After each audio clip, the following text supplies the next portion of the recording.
what Maxwell's equation allows you to do then is, if you have a B field, or if you have an electric field known, you can apply to find what is the B field. I can use this equation, yeah, to see if I have a certain field given, I can figure out what is the other field that is because of it. So that is what this example is. So here you have an electric field, which is a function of space and time. Yeah, it's a function of space and time. So you have your electric field to be like this, given as Em sine omega t minus kz in the y hat direction in a certain volt per meter. So the magnetic, we need to find the electric flux density first. So field intensity is given. To find electric flux density D, this is simply epsilon times E. And since it's given as free space, this is epsilon is equal to epsilon naught. So I can just simply replace this by epsilon naught. So this expression is nothing but epsilon naught Em sine omega t minus kz in the y hat direction. And the unit of flux is Coulomb per meter square. Coulomb per meter square. But then the question asks, what is the magnetic field? How do I know that? I can use Maxwell's equation. Maxwell's equation says that curl E is negative dou B over dou T. I can use this equation because electric field is given. I take the curl of the electric field. Then I can find the change in the dou B over dou T I know. From here, I can figure out the B by integrating with respect to time. And once I know what is B, then I can figure out what is H. It is just 1 over mu. So how to find curl E? So this curl E is going to be x hat, y hat, z hat, dou by dou x, dou by dou y, dou by dou z. Then you have 0, Em sine omega t minus kz, and 0, because this is a y component. Yeah, there's only y component over here. When you go ahead and do the get the curl of this, you get it as k Em cosine omega t minus kz in the x hat direction. So you just got the curl E. But what does Maxwell equation say? This curl E is equal to minus dou B over dou T. So this expression that we got here is minus dou B over dou T. This expression is minus dou B over dou T. So how do I get? So this whole thing is equal to minus dou B over dou T. Then how do I get my B? That is going to be negative integral with respect to time Kem cosine omega t minus kz in the x hat direction. So x hat can come outside dt, because I need to integrate in time to find B.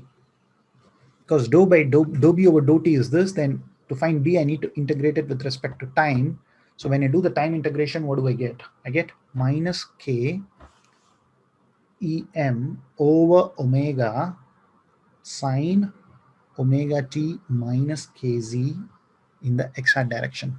So this step you need to understand integral cosine ax dx is going to be, or rather at dt is going to be 1 over a sine at.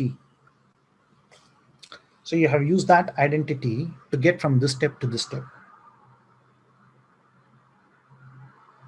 So what have you got here now? You got your electric field. You take the curl of the electric field. I mean, finding D is easy. You just multiply by epsilon. To find the magnetic flux, you take the curl of the electric field. You got your dou B over dou T. You do the time integration. You get the B. So this is a standard procedure to use Maxwell's equation to find another field given a particular field. In this case, electric field is given, so you take the curl of electric field. So the question says, sketch EZ of t and HZ of t at t equal to 0. So what happens at t equal to 0? My E of t is going to be Ez comma 0 because t is equal to 0. This is going to be Em sine minus kz in the y hat direction because t equal to 0. And my b, I can do my h as well. My h is going to be 1 over mu naught b. 1 over mu naught, from the b I can find my 1 over mu naught b, which is minus k em over omega mu naught sine omega t minus kz in the x hat direction. So if I want to find my h at t equal to 0, I simply substitute t equal to 0 here. I would get minus k em omega mu naught sine minus kz in the x hat direction. So the question says sketch these two. First of all, you notice that the E is in the y hat direction and the H is in the x hat direction. So if I were to draw my x axis like this, my y axis to be like this, and my z axis to be like this, clearly I see that there is a sine minus kz. My E, electric field, is sine minus kz. My h is negative of sine minus kz. Negative of sine minus theta is going to be sine theta. Negative of sine minus theta is equal to sine theta. And it is in the x hat direction. Remember, it's in the x hat direction. So my h field, which I draw in blue, is going to be like this. It's in the x hat direction. And it's a sinusoid. So all these vectors are only having the x component. Now, how about my E field? That is going to be negative sine theta, yeah? But it's in the y hat direction. So it's going to be negative, then this way. All of this is having only the y hat component, only the y components. So you see that the electric field, this is the electric field, and the magnetic field, they are making an angle of 90 degrees with each other. One is equal to in the y hat direction, the other one is in the x hat direction. The idea is, once you have the electric field, you take the curl of it, you get the dou B over dou T. From dou B over dou T, how do you find B? You have to do an integration with respect to time.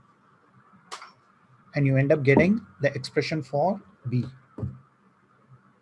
So this sketching part is for your understanding that the electric and magnetic fields are going to be perpendicular to each other.